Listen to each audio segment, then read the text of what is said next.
ಶ್ರೀಯುತ ಈಶ್ವರ್ ಮಡಿವಾಳ್ ಅವರಿಂದ ಮಡಿವಾಳ ಸಮುದಾಯ ಪ್ರತಿಷ್ಠಾನ. ಎಲ್ಲರಿಗೂ ನಮಸ್ಕಾರ. ಮೊದಲಿಗೆ ನಮ್ಮ ಸಮುದಾಯದ ಪೂಜ್ಯ ಗುರುಗಳ ಪಾದವೃಂದಗಳಿಗೆ ನನ್ನ ನಮಸ್ಕಾರಗಳನ್ನು ಸಲ್ಲಿಸುತ್ತಾ, ಈ MCFನ 5ನೇ ಮಹಾಸಭೆ ಅಂದರೆ 5 ಆ್ಯನ್ಯುವಲ್ ಜನರಲ್ ಮೀಟಿಂಗ್ ಆಗಿತ್ತು. ಇದು ಒಂದು ವಿಶೇಷ ಸರ್ವ ಸದಸ್ಯರ ಸಭೆ. ಈ ಸಭೆಗೆ ಆಗಮಿಸಿರುವಂಥ ಶ್ರೀ ಬಸವಮಾಜಿ ಸ್ವಾಮೀಜಿಯವರಿಗೆ ಹಾಗೂ ಸಿದ್ದರಾಜರವರೇ, ಡಾಕ್ಟರ್ ರವಿಕುಮಾರ್ ಅವರೇ, ತಿಮ್ಮಪ್ಪ ಅವರೇ, ಇನ್ನುಳಿದ ಎಲ್ಲ ಸದಸ್ಯರುಗಳೇ, ಮೊಟ್ಟ ಮೊದಲನೇದಾಗಿ ತಮ್ಮೆಲ್ಲರಿಗೂ ಸ್ವಾಗತವನ್ನು ಬಯಸ್ತಾ ಇದ್ದೀನಿ. ಈ ಮಡಿವಾಳ ಕಮ್ಯುನಿಟಿ ಫೌಂಡೇಶನ್ ಏನಿದೆ, ಇದು ಇನಿಷಿಯಲಿ ಒಂದು 2016ನೇ ಇಸ್ವಿಯಲ್ಲಿ ಒಂದು ಚಿಕ್ಕ ನಮ್ಮ ವಾಟ್ಸಪ್ ಗ್ರೂಪಿನ ಒಂದು ಕೆಲವು ಚರ್ಚೆ ಮುಖಾಂತರ ಹುಟ್ಕೊಂಡಿರುವಂಥ ಒಂದು ಸಂಸ್ಥೆ. ಮೊದಲಿಗೆ ಈ ವಾಟ್ಸಪ್ ಗ್ರೂಪ್ನಲ್ಲಿ ಹಲವಾರು ರೀತಿಯ ಚರ್ಚೆಗಳು ನಡೀತಾ ಇತ್ತು. ಸೊ ಆವಾಗ ನಮ್ಮೆಲ್ಲ ಒಂದು ರೀತಿ ಕುತೂಹಲ ಇತ್ತು, ಈ ಥರ ನಾವೆಲ್ಲರೂ ಇಂಟೆಲಿಜೆಂಟ್ ಅಂತ ಹೇಳಬೇಕು ಅಥವಾ ಉದ್ಯೋಗಸ್ಥರು ಇರುವಂಥವರು, ಎಲ್ಲ ಸಮುದಾಯದ ಬಾಂಧವರು, ಒಂದು ಸಮಾನ ಮನಸ್ಕರು ಒಂದು ಕಡೆ ಸೇರಿದ್ದೀವಿ ಅಂದರೆ ಇದನ್ನೇನಾದರೂ ಒಂದು ಒಳ್ಳೆಯದಕ್ಕೆ ಉಪಯೋಗಿಸೋಣ ಅಂಥೇಳಿ ಒಂದು ಯೋಚನೆ ಬಂತು. ಮೊದಲಿಗೆ ಈ ಥರ ಹಲವಾರು ರೀತಿಯ ಚರ್ಚೆಗಳನ್ನು ನಡೆಸ್ತಾ ಇರಬೇಕಾದ್ರೆ ನಮ್ಮ ಸಮುದಾಯದಲ್ಲಿರುವಂಥ ಕೆಲವು ಸಮಸ್ಯೆಗಳ ಬಗ್ಗೆವನ್ನು ಚರ್ಚೆಯನ್ನು ಮಾಡ್ತಾ ಇದ್ವಿ. ಆ ಚರ್ಚೆಗಳಿಗೆ ನಾವು ನಮ್ಮಲ್ಲೇ ಅಂದರೆ ಎಲ್ಲೆಲ್ಲಿ ನಮ್ಮ ಉದ್ಯೋಗದಲ್ಲೇ ಕೂತ್ಕೊಂಡು ನಮ್ಮ ಕೈಲಾದ ರೀತಿಯಲ್ಲಿ ಯಾವ ರೀತಿ ಈ ಸಮಸ್ಯೆಗಳಿಗೆ ಪರಿಹಾರವನ್ನು ಹುಡುಕಬಹುದು ಅಂಥೇಳಿ ಯೋಚಿಸ್ತಾ ಇರಬೇಕಾದ್ರೆ ಈ MCF ಸಂಸ್ಥೆ ಅಥವಾ ನಮ್ಮ ಮೊಟ್ಟ ಮೊದಲಿಗೆ ಒಂದು ಮ್ಯಾಟ್ರಿಮನಿ ವೆಬ್ಸೈಟು ಅಂದರೆ ನಮ್ಮ ಸಮುದಾಯದಲ್ಲಿ 2 ಸಮಸ್ಯೆಗಳು ನಮಗೆ ಮುಖ್ಯವಾಗಿ ಎದ್ದು ಕಾಣಿತು. ಮೊದಲನೇದಾಗಿ ಸಮುದಾಯದಲ್ಲಿರುವಂಥ ಯುವಕ ಯುವತಿಯರಿಗೆ ಮದುವೆ ಆಗಬೇಕಾದ್ರೆ ತುಂಬ ಕಷ್ಟ ಪರಿಸ್ಥಿತಿ. ಒಂದೇ ವೇದಿಕೆಯಲ್ಲಿ ಒಂದೇ ಸ್ಥಳದಲ್ಲಿ ಅವರ ಮಾಹಿತಿ ಸಿಗ್ತಾ ಇರಲಿಲ್ಲ. ಸೊ ಆ ಕಾರಣದಿಂದ ನಾವು ಅಂದ್ಕೊಂಡ್ವಿ, ಹೇಗಾದರೂ ಮಾಡಿ ಒಂದು ಮ್ಯಾಟ್ರಿಮನಿ ವೆಬ್ಸೈಟನ್ನು ಮಾಡಿ ಸಮುದಾಯಕ್ಕೆ ಇದನ್ನು ಲಾಂಚ್ ಮಾಡೋಣ ಅಂಥೇಳಿ 2018ರಲ್ಲಿ ಇದೇ ರೀತಿ ಒಂದು ಕಾರ್ಯಕ್ರಮ ಮಾಡಿ ವೆಬ್ಸೈಟನ್ನು ಮೊಟ್ಟ ಮೊದಲನೇದಾಗಿ ನಮ್ಮ ಪೂಜ್ಯ ಗುರುಗಳ ಅಮೃತಾಸ್ತದಿಂದ ಅದನ್ನು ಲಾಂಚ್ ಮಾಡಿದ್ವಿ. ತದನಂತರ ಇನ್ನೂ ಒಂದು ಸಮಸ್ಯೆ ನಮ್ಮಲ್ಲಿ ಎದ್ದು ಕಾಣ್ತಾ ಇತ್ತು. ನಮ್ಮ ಸಮುದಾಯದಲ್ಲಿರುವಂಥ ಬಡ ವಿದ್ಯಾರ್ಥಿಗಳಿಗೆ ಬಹುಶಃ ಶಿಕ್ಷಣಕ್ಕೆ ಆ ದಿವಸ ಸೇರಿದವರು ಮತ್ತು ಹಲವಾರು ವಾಟ್ಸಪ್ ಗ್ರೂಪಲ್ಲಿ ಎಷ್ಟೋ ಮಕ್ಕಳು ಫೀಸ್ ಕಟ್ಟೋಕ್ಕಾಗದೆ ಅಥವಾ ಹಾಸ್ಟೆಲು, ಕಾಲೇಜ್ ಫೀಸು, ಈ ಥರದ ಫೀಸ್ಗಳನ್ನು ಚಿಕ್ಕ ಪುಟ್ಟ ಅಂದರೆ 5,000 10,000 ರೂಪಾಯಿ ಫೀಸ್ ಕಟ್ಟೋಕ್ಕಾಗ್ದೂ ಶಿಕ್ಷಣ ಮೊಟಕುಗೊಳಿಸ್ತಿರೋಂಥ ಸಂಖ್ಯೆ ತುಂಬ ಇತ್ತು. ಆ ಕಾರಣದಿಂದ ನಾವೇನು ಮಾಡ್ತೀವಿ, ನಮ್ಮ ವಾಟ್ಸಪ್ ಗ್ರೂಪ್ ಮುಖಾಂತರನೇ ಏನೇನು ಮನವಿ ಬರ್ತದೆ ಆ ಮನವಿಗೆ ಎಲ್ಲ ಸದಸ್ಯರು ತಮ್ಮ ವಾಲಂಟ್ರಾಗಿ ಅಂದರೆ ಸ್ವ ಇಚ್ಛೆಯಿಂದ ಎಷ್ಟು ಕಾಂಟ್ರಿಬ್ಯೂಷನ್ ಕೊಡ್ತಾರೋ ಅದ್ರ ಮುಖಾಂತರ ವಿದ್ಯಾರ್ಥಿಗಳಿಗೆ ಸಪೋರ್ಟ್ ಮಾಡುವಂಥ ಒಂದು ಕೆಲಸವನ್ನು ಪ್ರಾರಂಭಿಸಿದ್ವಿ. ಅದರಿಂದ ಇಲ್ಲಿವರೆಗೆ ಸುಮಾರು 150 ವಿದ್ಯಾರ್ಥಿಗಳಿಗೆ ತಮ್ಮೆಲ್ಲರ ದೇಣಿಗೆಯಿಂದ ನಾವು ಆ ಮಕ್ಕಳ ಭವಿಷ್ಯವನ್ನು ಸೃಷ್ಟಿಸಲಿಕ್ಕೆ ಸಹಾಯವನ್ನು ಮಾಡಿದ್ದೀವಿ. ಆ ಹಣ 5,000 ಇರ್ಬೋದು, 1,00,000 ರೂಪಾಯಿವರೆಗೂ ನಾವು ವಿದ್ಯಾರ್ಥಿಗಳಿಗೆ ಕೊಟ್ಟಿದ್ದೀವಿ. ಅಂದರೆ ಅವರ ಅವಶ್ಯಕತೆಗೆ ತಕ್ಕಂತೆ ಅವರ ಆರ್ಥಿಕ ಪರಿಸ್ಥಿತಿ ನೋಡಿ, ಅವರ ಶಿಕ್ಷಣ ನೋಡಿ, ಅಂದರೆ ನಾವು ಎಲ್ಲ ಮಕ್ಕಳಿಗೂ ಕೊಡ್ತೀವಿ ಅಂತಿಲ್ಲಲ್ಲ, ಯಾರಿಗೆ ಅರ್ಹರಿದ್ದಾರೋ ಅಂಥ ಮಕ್ಕಳಿಗೆ ಮಾತ್ರ ನಾವು ವಾಟ್ಸಪ್ ಗ್ರೂಪ್ನಲ್ಲೇ ಅವ್ರ ಅಪೀಲ್ ಹಾಕಿ ಅವ್ರು ಕೊಡುವಂಥ ಹಣನ ಕೊಡ್ತಾ ಬಂದಿದ್ದೀವಿ. ಇದೇ ರೀತಿ ನಾವು ಚರ್ಚೆ ಮಾಡ್ತಿರ್ಬೇಕಾದ್ರೆ ಇನ್ನೂ ಏನಾದರೂ ಮಾಡ್ಬೋದು, ನಮ್ಮ ಹತ್ರ ಶಕ್ತಿ ಇದೆ. ಆಗ ಈ ಥರ ನಾವು ಚರ್ಚೆಗಳನ್ನು ಮಾಡ್ತಿರ್ಬೇಕಾದ್ರೆ ಸುಮಾರು ಒಂದು 4 ವರ್ಷದ ಹಿಂದೆ ಇದೇ ಈ ಗುರುಪೀಠದಲ್ಲಿ ನಾವೇನು ಇವತ್ತು ಕೂತ್ಕೊಂಡಿದ್ದೀವಿ, ಈ ಅದ್ಭುತ ಒಂದು ಸಭಾಭವನದಲ್ಲಿ, ಇದರ ಹಿಂದ್ಗಡೆ ಒಂದು ಚಿಕ್ಕ ಹಾಸ್ಟೆಲ್ ಕಟ್ಟಡ ಇದೆ. ಸೊ ನಾವು MCF ಸದಸ್ಯರು ಏನು ಮಾಡಿದ್ವಿ, ನಮ್ಮ ವಿದ್ಯಾರ್ಥಿಗಳಿಗೆ ಹಾಸ್ಟೆಲ್ ಸೌಲಭ್ಯ ಇಲ್ಲದೆ ತುಂಬ ಜನ ಬಳಲ್ತಾ ಇದ್ದಾರೆ. ಸೊ ಹೇಗಾದರೂ ಮಾಡಿ ಒಂದು ಹಾಸ್ಟೆಲನ್ನು ನಾವು ನಿರ್ವಹಣೆ ಮಾಡ್ಬೋದು ಹೇಳಿ ಈ ಗುರುಪೀಠದವ್ರ ಜೊತೆಗೆ ಮೊದಲಿಗೆ ನಾವು ಚರ್ಚೆಯನ್ನು ಪ್ರಾರಂಭ ಮಾಡಿದ್ವಿ. ಅಂದರೆ ಹಿಂದ್ಗಡೆ ಇದ್ದ ಹಾಸ್ಟೆಲನ್ನು MCFನವ್ರ ಕಡೆಗೆ ಏನಾದ್ರು ಕೊಟ್ಟರೆ ನಾವು ಹಣವನ್ನು ಒಟ್ಟು ಮಾಡಿ ಅದನ್ನು ದುರಸ್ತಿ ಮಾಡಿಕೊಂಡು ನಾವು ಈ ಹಾಸ್ಟೆಲನ್ನು ನಡೆಸ್ಬೋದು ಅನ್ನೋ ರೀತಿ ಒಂದು ವಿಚಾರ ಬಂತು. ಆ ಸಂದರ್ಭದಲ್ಲಿ ನಮ್ಮ ಗುಂಪಿನ ಅಥವಾ MCFನ ಹಿರಿಯ ಸದಸ್ಯರಾದ ಶಿವಾನಂದ ಕಲ್ಕೆರೆಯವರು, doctor Ravikumar, ML Ravikumar, Shashikala madam, ಸುಮಾರು ಒಂದು 5-6 ಜನ ಸದಸ್ಯರು ಒಂದು 5 ವರ್ಷದಿಂದ ಈ ಒಂದು ಗುರುಪೀಠದ ಭವನಕ್ಕೆ ಬಂದು ವಿಸಿಟ್ ಮಾಡಿದ್ರು. ಇಲ್ಲಿ ನೋಡಿದಾಗ ನಾವು ಮಾಡ್ಬೋದು ಅಂತ ಹೇಳಿ ಒಂದು ಅಭಿಪ್ರಾಯ ಹೇಳಿದ್ರು. ಒಂದು 25-30 ಲಕ್ಷ ರೂಪಾಯಿ ಬೇಕಾಗ್ತದೆ, ಅಷ್ಟು ಹಣವನ್ನು ನಾವು ಒಟ್ಟು ಮಾಡಿ ಅದನ್ನು ದುರಸ್ತಿ ಮಾಡ್ಕೊಂಡ್ರೆ ನಾವು ಮಾಡ್ಬೋದು ಹೇಳಿ. ತದನಂತರ ಈ ಗುರುಪೀಠದ ಟ್ರಸ್ಟ್ ಅಗ್ರಿಮೆಂಟು ಅಥವಾ ಯಾವ ರೀತಿ ನಾವು ನಡೆಸ್ಬೋದು, ಯಾಕಂದರೆ MCF ಒಂದು ನೋಂದಾಯಿತ ಸಂಸ್ಥೆ ಅಂದರೆ ರಿಜಿಸ್ಟರ್ಡ್ ಇನ್ಸ್ಟಿಟ್ಯೂಷನ್, ಅದೇ ರೀತಿ ಗುರುಪೀಠನೂ ಒಂದು ನೋಂದಾಯಿತ ಸಂಸ್ಥೆ. So both are 2 separate institutions. So ಇದರಲ್ಲಿ MCF ಅಂದರೆ ಅಲ್ಲೂ ನಮ್ಮ 3.5 ಕೋಟಿ ರೂಪಾಯಿ ಕೊಡಬೇಕಿತ್ತು. ಸೊ ಆ ಸೈಟನ್ನು ನಾವು ಸೂಚಿಸಿದಾಗ ಇದನ್ನು ಹೇಗೆ ನಾವು ಹಣ ಒಟ್ಟು ಮಾಡಬೇಕು ಹೇಳಿ ನಮ್ಮಲ್ಲೇ ಚರ್ಚೆ ಮಾಡ್ತಿದ್ವಿ. ಆ ಸಂದರ್ಭದಲ್ಲಿ ನಮ್ಮ ಸಹಾಯಕ ಮೊದಲಿಗೆ ಬಂದವರು ನಮ್ಮ ಶ್ರೀ ಯಲ್ಲಪ್ಪನವರು. ಅವ್ರೇನು ಹೇಳಿದ್ರು, ನೀವು ಬೆಂಗಳೂರಿಗೆ ಯಾವಾಗ ಬರ್ತೀರಾ, ಆ ಸಂದರ್ಭದಲ್ಲಿ ನಾನು ಒಂದು ಚಿಕ್ಕ ಡಿನ್ನರನ್ನು ಹಾಸ್ಟ್ ಮಾಡ್ತೀನಿ, ತಾವುಗಳೆಲ್ಲ ಬನ್ನಿ ಕೂತ್ಕೊಂಡು ಚರ್ಚೆ ಮಾಡೋಣ ಹೇಳಿ. ಅವರು ಅಟ್ರಿಯಾ ಹೋಟೆಲ್ನಲ್ಲಿ ನಮಗೆಲ್ಲರಿಗೆ ಒಂದು ಡಿನ್ನರನ್ನು ಏರ್ಪಡಿಸಿದರು. ಆ ದಿವಸ ನಾವೊಂದು 10-15 ಜನ ಅಂದರೆ ಸೀನಿಯರ್ ಮೆಂಬರ್ಸ್ ವಾಟ್ಸಪ್ ಗ್ರೂಪಲ್ಲಿ ಹಾಕಿದಾಗ ಸೇರಿದ್ವಿ. ಆವಾಗ ಹೇಗೆ ಇದು ಸಾಧ್ಯ ಇದೆಯಾ, ನಮ್ಮ ಹತ್ರ ಒಂದು 3.5 ಕೋಟಿ ರೂಪಾಯಿ ಒಟ್ಟು ಮಾಡ್ಲಿಕ್ಕೆ ಶಕ್ತಿ ಇದೆಯಾ ಅಂತೇಳಿ ನಾವೆಲ್ಲ ಚರ್ಚೆ ಮಾಡಿದಾಗ ಕೆಲವು ಸದಸ್ಯರು ಹೇಗಾದರೂ ಮಾಡ್ಬೋದು. ಮೊದಲಿಗೆ ನಮ್ಮ ಶಿವಾನಂದ ಅವರು ತಮ್ಮ ಹತ್ರ ಇರುವಂಥ ಸ್ವಂತ ಜಮೀನಾದರೂ ಮಾರಿ ನಾನು ಹಣ ಕೊಡ್ತೀನಿ, ಯಾವುದೇ ಕಾರಣಕ್ಕೂ ಹಿಂಜರಿಯೋದು ಬೇಡ, ಇದನ್ನು ಮುಂದುವರೆದು ನಾವು ಹೇಗಾದರೂ ಮಾಡಿ CS ಸೈಟನ್ನು ಪಡ್ಕೊಳ್ಬೇಕು ಅಂತೇಳಿ ಹಣ ಒಟ್ಟು ಮಾಡೋಣ ಅಂತೇಳಿ ಅವರು ಪ್ರಸ್ತಾಪ ಮಾಡಿದ್ರು. ಆ ದಿವಸ ನೆರವೇರಿದ್ರಲ್ಲಿ ಅಂದರೆ ಬಹುತೇಕ ಸದಸ್ಯರು ಒಪ್ಕೊಂಡ್ರು ಮಾಡೋಣ. ತದನಂತರ ಕಾರ್ಯಪ್ರವೃತ್ತರಾದ ನಮ್ಮ ಡಾಕ್ಟರ್ ರವಿಕುಮಾರ್ ಅವರು ಹಗಲು ರಾತ್ರಿ, ಯಾಕೆಂದ್ರೆ ನಾನು ಇವತ್ತು ಈ ಸಂದರ್ಭದಲ್ಲಿ ಅವ್ರನ್ನ ನೆನೆಸ್ಕೊಳ್ಳೇಬೇಕು, ಹೇಳಲೇಬೇಕು, ಅವ್ರಿಗೆ ಒಂದು ಕೆಲಸ ಕೊಟ್ಟರೆ ಅದರೊಂದು ಸಾಮಾಜಿಕ ಕೆಲಸ ಇರಲಿ, ಅದನ್ನು ತಮ್ಮ ಸ್ವಂತ ಕೆಲಸಕ್ಕಿಂತ ಹೆಚ್ಚಾಗಿ, ಯಾಕೆಂದರೆ ಬೆಳಗ್ಗೆ 6 ಗಂಟೆಗೆ ಎದ್ದು ಅವ್ರು ನಮಗೆ ಮಾಹಿತಿ ಕೊಡ್ತಿದ್ರು, ಇವತ್ತು ನಮ್ಮ ಫೈಲ್ ಇಂಥವ್ರ ಕಡೆಗಿದೆ, ಇಲ್ಲಿ ಹೋಗಿದೆ, ಹೋಮ್ ಮಿನಿಸ್ಟರ್ ಹತ್ರ ಇದೆ, ಆ ಸೆಕ್ರೆಟರಿ ಇದೆ, ಪ್ರತಿನಿತ್ಯ. ಕೊನೆಗೆ ನಮ್ಮ ಫೈಲ್ ಕ್ಯಾಬಿನೆಟ್ಟಿಗೆ ಹೋದಾಗ ಅವರು ಬೆಳಗ್ಗೆ 6 ಗಂಟೆಯಿಂದ ಸಂಜೆ ಕ್ಯಾಬಿನೆಟ್ ಮೀಟಿಂಗ್ವರೆಗೂ, ಕ್ಯಾಬಿನೆಟ್ ಮೀಟಿಂಗ್ ನಡೆಯೋ ಒಂದು ಹಾಲ್ ಏನಿದೆ ಅದರ ಎದುರುಗಡೆ ಕೂತು ಪ್ರತಿಯೊಬ್ಬ ಕ್ಯಾಬಿನೆಟ್ ಸದಸ್ಯರಿಗೂ ಮನವಿ ಮಾಡ್ತಾರೆ, ಸರ್ ನಮ್ಮದೊಂದು ಚಿಕ್ಕ ವಿಷಯ ಇವತ್ತು ಕ್ಯಾಬಿನೆಟಲ್ಲಿ ಬರ್ತದೆ, ದಯಮಾಡಿ ಎಲ್ಲರೂ ಇದನ್ನು ಪರಿಗಣಿಸಿ ನಮಗೆ ಅಪ್ರೂವ್ ಮಾಡಬೇಕು ಹೇಳಿ. ಸೊ ನಮ್ಮ ಮಾನ್ಯ ಮುಖ್ಯಮಂತ್ರಿಗಳು ನಮ್ಮ ಸಮುದಾಯದ ಅವರಿಗೆ ಸಮಸ್ಯೆಗಳ ಅರಿವು ಇರೋದ್ರಿಂದ ಆ ದಿನ ನಮ್ಮದು ಮಾಚಿದೇವರ ಜಯಂತಿ ಆಯಿತು. ಆ ಸಂದರ್ಭದಲ್ಲಿ ಅದೇ ದಿವಸ ಕ್ಯಾಬಿನೆಟಲ್ಲಿ ಇಟ್ಟು, ಅಂದರೆ ಮೊದಲು ಅವರು CM ಅಧಿಕಾರಾವಧಿಯಲ್ಲೇ ಬರ್ತಿತ್ತು, ಅದನ್ನು ಅಪ್ರೂವ್ ಮಾಡ್ಬೋದಿತ್ತು. ಆದರೆ ಅವರಿಗೆ ಇಷ್ಟೊಂದು ಮುನ್ಸೂಚನೆ ಇದೆ ಅಥವಾ ಮುಂದಾಳತ್ವ ಅವರಿಗೆ ಗೊತ್ತಿದೆ ಅಂತಂದರೆ, ಇವು ಸಮುದಾಯಕ್ಕೆ ನಾವು ಗೌರ್ಮೆಂಟ್ ದರದಂತೆ 50% ಕೊಟ್ಟರೆ ಕಟ್ಟಲಿಕ್ಕೆ ಆಗಲ್ಲ ಅನ್ನೋ ಒಂದೇ ಕಾರಣದಿಂದ ಅವ್ರ ಹತ್ರ ಮುಂಚೆ ಫೈಲ್ ಹೋದಾಗ cabinet place before the cabinet, ಅಂದರೆ ಕ್ಯಾಬಿನೆಟ್ ಮುಂದಿಡಿ ಹೇಳಿ ಅದನ್ನು ರಿಮಾರ್ಕ್ಸನ್ನು ಬರೆದು ಇಟ್ಟಿರ್ತಾರೆ. ಕ್ಯಾಬಿನೆಟ್ಟಲ್ಲಿ ಹೋದಾಗ ಅವರು ಅತ್ಯಂತ ವಿಶೇಷವಾದ ಕಾಳಜಿ ವಹಿಸಿ ಗೌರ್ಮೆಂಟ್ ಜೀವೋದಲ್ಲೇ, ಅಂದರೆ ಗೌರ್ಮೆಂಟ್ ನಿಗದಿ ದರದಲ್ಲಿ ಕೇವಲ 10%ಗೆ ಇವರಿಗೆ ಮೊದಲನೇ ಸಾರಿ, ಅಂದರೆ ಯಾವುದೇ ಸಮುದಾಯಕ್ಕೂ ಕೇವಲ 10%ಗೆ ಕೊಟ್ಟ ದಾಖಲೆ ಇಲ್ಲ. ನಮ್ಮ ಸಮುದಾಯಕ್ಕೆ ಕೇವಲ 10% ಹಣಕ್ಕೆ ನಮಗೆ ಈ CS ಸೈಟನ್ನು ಮಂಜೂರಾತಿ ಮಾಡಿಕೊಟ್ಟಿರ್ತಾರೆ. ಸೊ ಅದನ್ನು ಅವರು ನಮ್ಮ ಮಾಚಿದೇವ ಜಯಂತಿ ದಿವಸ ಎಲ್ಲರ ಮುಂದೆ ಅನೌನ್ಸ್ ಮಾಡಿದ್ರು. ತದನಂತರ ಅದಕ್ಕೆ ಜೀವ ಆಯಿತು. ಮತ್ತು ಫೈಲು ಮೇಲೆ ಕೆಳಗೆ ಓಡಾಡಿ ಸುಮಾರು ಒಂದು 1-2 ತಿಂಗಳ ನಂತರ ನಮಗೆ ಅಲಾಟ್ಮೆಂಟ್ ಲೆಟರ್ ಸಿಕ್ಕಿತು. ಅಲಾಟ್ಮೆಂಟ್ ಲೆಟರ್ ಸಿಕ್ಕಿದ ನಂತರ ಹಲವಾರು ತೊಂದರೆಗಳು ಬಂತು. ತಕ್ಷಣ ನಮಗೆ ಎಲೆಕ್ಷನ್ ನೋಟಿಫಿಕೇಷನ್ ಜಾರಿ ಆಯಿತು. ಸುಮಾರು 2 ತಿಂಗಳವರೆಗೆ ನಮ್ಮ ಯಲ್ಲಪ್ಪ ಸರ್ ಮತ್ತೆ ಪುನಃ ಎಲ್ಲ ಕಡೆಗೆ ಓಡಾಡಿ ನಮಗೆ ಅದು ಲೀಸ್ ಅಗ್ರಿಮೆಂಟನ್ನೆಲ್ಲ ಮಾಡಿಸ್ಕೊಟ್ರು. ಅದೆಲ್ಲ ಆದ ನಂತರ ನಮಗೆ ಮತ್ತೆ ಹಣಕಾಸು ಒಟ್ಟು ಮಾಡೋ ಸಮಸ್ಯೆ ಇತ್ತು.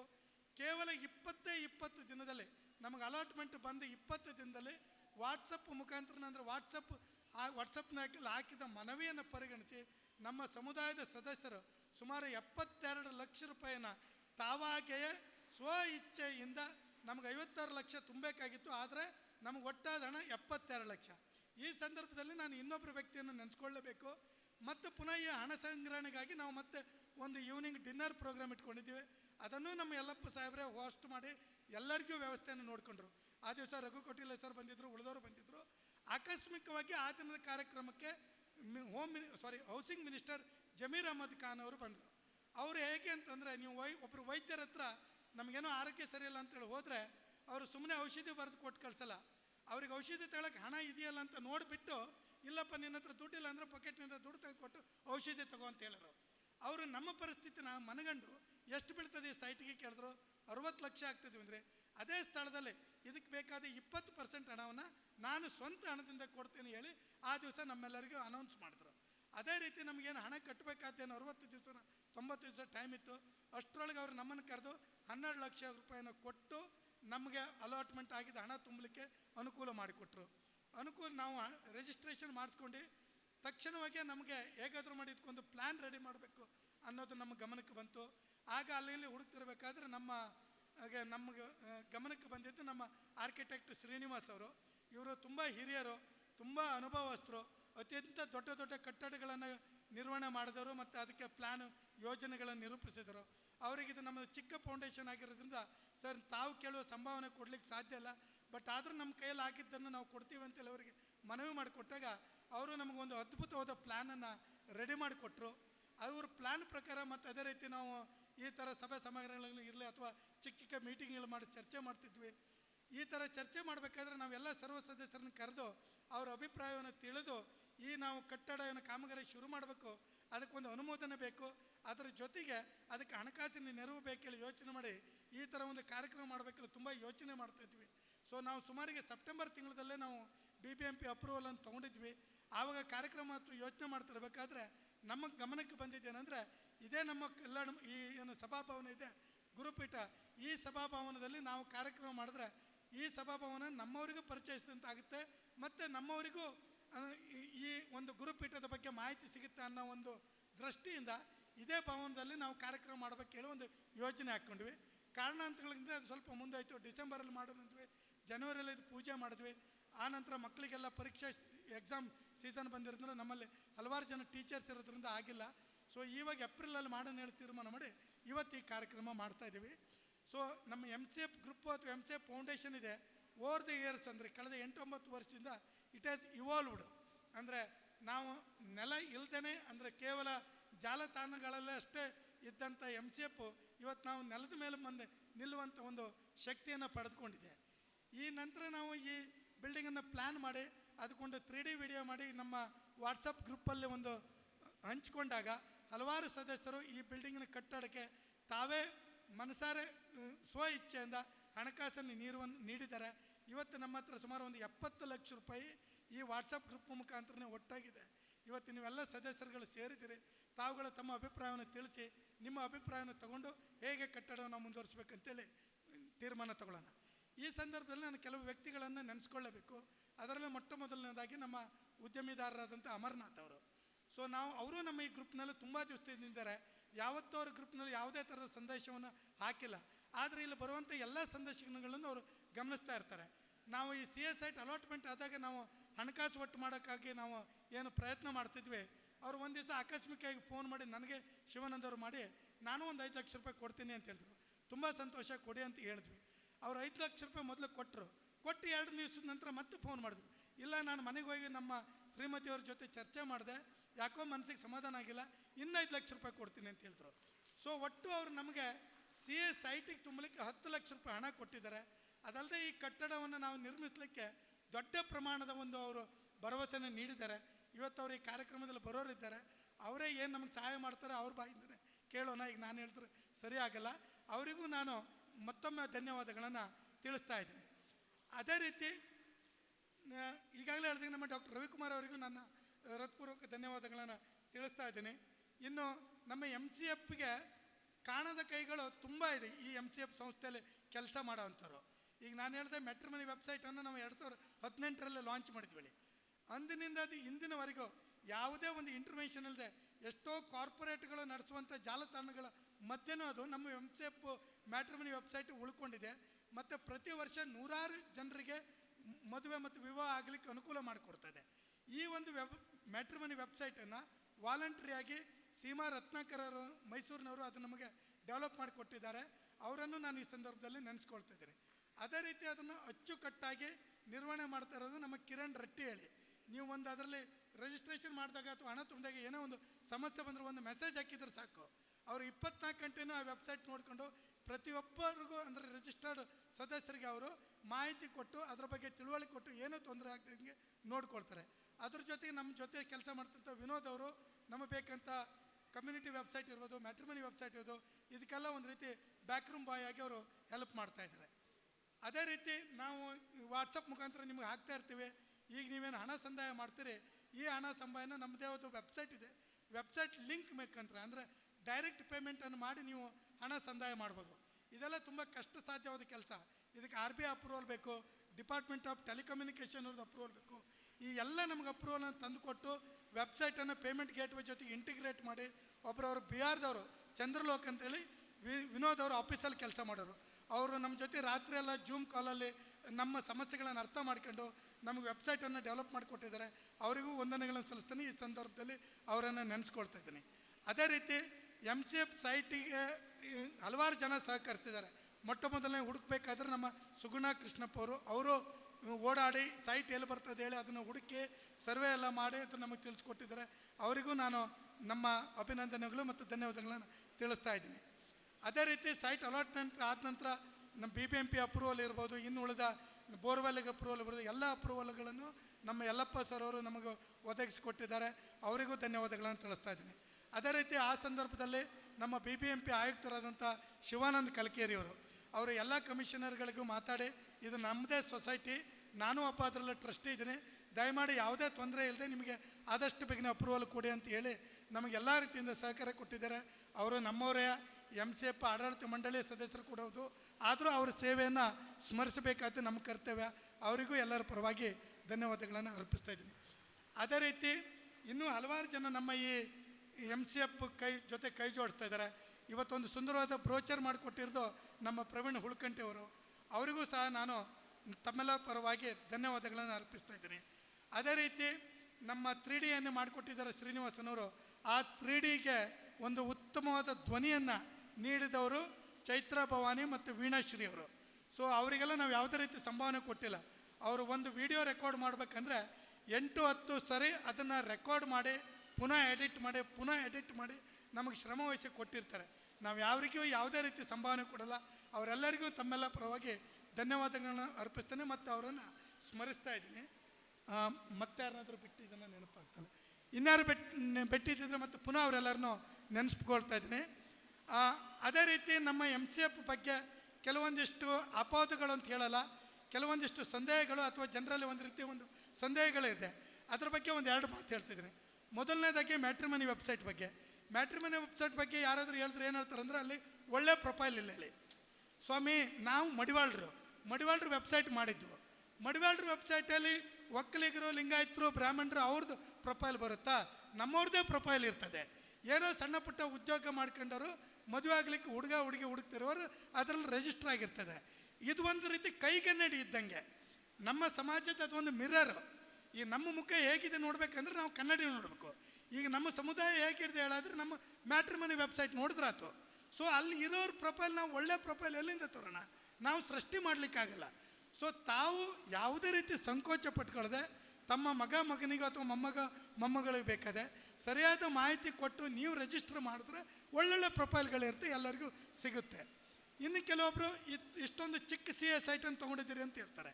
ಚಿಕ್ಕ CA ಸೈಟ್ ಅಲ್ಲ, ಅಥವಾ ನೀವು ಒಳ್ಳೆ ಏರಿಯಾದಲ್ಲಿ ತೊಗೋಬೇಕಿತ್ತು ಕೆಂಗೇರಿಯಲ್ಲಿ. ನಮ್ಮ ಪರಿಸ್ಥಿತಿಗೆ ಅನುಕೂಲಕ್ಕೆ ತಕ್ಕಂತೆ ನಾವುಗಳು ನಮ್ಮ ಹತ್ರ ಎಷ್ಟು ಸಾಧ್ಯ ಇದೆಯೋ ಅದ್ರ ಪ್ರಕಾರ ಒಂದು ಸೈಟಿಗೆ ಅಪ್ಲೈ ಮಾಡಿದ್ವಿ. ಇನ್ನೆಲ್ಲರೂ ಸೇರಿದ್ರೆ ಮೊದಲು ಇದೊಂದು ಹಾಸ್ಟೆಲ್ ಕಟ್ಟೋಣ. ಮುಂಬರುವ ದಿನಗಳಲ್ಲಿ ಒಳ್ಳೊಳ್ಳೆ ಸೈಟಿಗೂ ಎಲ್ಲರೂ ಸೇರಿ ಪುನಃ ಅಪ್ಲೈ ಮಾಡಿ ಸಾಧ್ಯ ಆದ್ರೆ ಪ್ರಯತ್ನ ಮಾಡಿ ಪಡ್ಕೊಂಡು ಮತ್ತು ಒಳ್ಳೊಳ್ಳೆ ಕಟ್ಟಡಗಳನ್ನು ಕಟ್ಟೋಣ.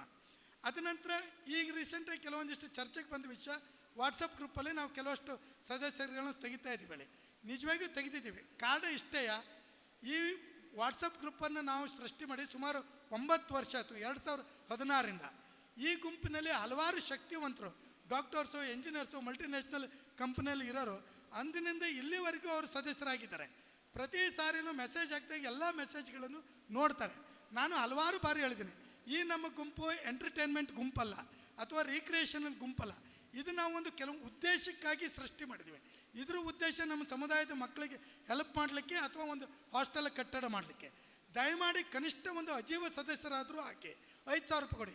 ಆಮೇಲೆ ನೀವು ಹಾಸ್ಟೆಲ್ ಬಿಲ್ಡಿಂಗ್ ಪ್ರಾರಂಭ ಮಾಡಿದ ನಂತರ ಪ್ರತಿಯೊಬ್ಬ ಸದಸ್ಯರಿಗೂ ನಾನು 2 ಸಾರಿ ಫೋನ್ ಮಾಡಿ ರಿಕ್ವೆಸ್ಟ್ ಮಾಡ್ಕೊಂಡಿದ್ದೀನಿ. ದಯಮಾಡಿ ನೀವು 500 ಕೊಡಿ, 1,000 ಕೊಡಿ, ಕೊಟ್ಟು ಸದಸ್ಯರಾಗಿ ನಮಗೂ ಅದು ಒಂದು ರೀತಿ ಪ್ರೋತ್ಸಾಹ ಕೊಟ್ಟಂಗೆ ಮಾಡಲಿಕ್ಕೆ ಇರಲಿ. ಅಷ್ಟಾದ್ರೂ ಅವರು ಯಾವುದೇ ರೀತಿಯ ಸಕಾರಾತ್ಮಕ ಸ್ಪಂದನೆ ಮಾಡಿಲ್ಲ. ಮೇಲಾಗಿ ನಮಗೆ ಪ್ರಶ್ನೆಗಳನ್ನು ಕೇಳ್ತಾರೆ. ನೀವು ಹಾಸ್ಟೆಲ್ ಕಟ್ಟಡ ಯಾಕೆ ಕಟ್ತೀರಿ? ಸರ್ಕಾರ ಇಷ್ಟೊಂದು ಹಾಸ್ಟೆಲ್ಗಳನ್ನು ಕಟ್ಟಿದೆ, ಮತ್ತು ಪುನಃ ಹಾಸ್ಟೆಲ್ ಕಟ್ಟಡ ಅವಶ್ಯಕತೆ ಇದೆಯಾ?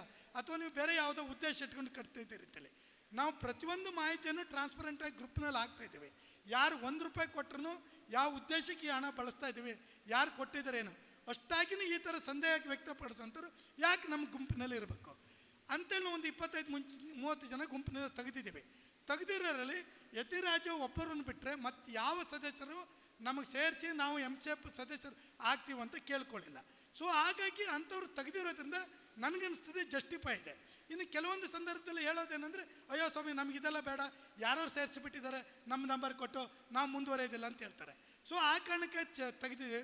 ದಯಮಾಡಿ ಯಾರಿಗಾದರೂ ಅವ್ರಿಗೆ MCFನಲ್ಲಿ ಆಸಕ್ತಿ ಇದ್ದರೆ ಪುನಃ ಅವ್ರಿಗೆ ನಮ್ಮ ನಂಬರ್ ಕಳಿಸಿದರೆ ನಾವು ಸೇರಿಸ್ಕೊಳ್ತೀವಿ. ಆದರೆ ಇನ್ನು ಮುಂದೆ ಮಾತ್ರ MCFಗೆ ಯಾರು ಸದಸ್ಯರಾಗ್ತಾರೋ ಅವರನ್ನು ಮಾತ್ರ ಸೇರಿಸ್ಕೋತೀವಿ, ಇನ್ಯಾರನ್ನೂ ಸೇರಿಸ್ಕೊಳ್ಳಲ್ಲ. ದಯವಿಟ್ಟು ಅವ್ರು 5,000 ರೂಪಾಯಿ ಕೊಟ್ಟು ಸದಸ್ಯರಾದರೆ ಸೇರಿಸ್ಕೊಳ್ತೀವಿ, ಇಲ್ಲ ಅಂದ್ರೆ ಸೇರಿಸ್ಕೊಳ್ಳಲ್ಲ.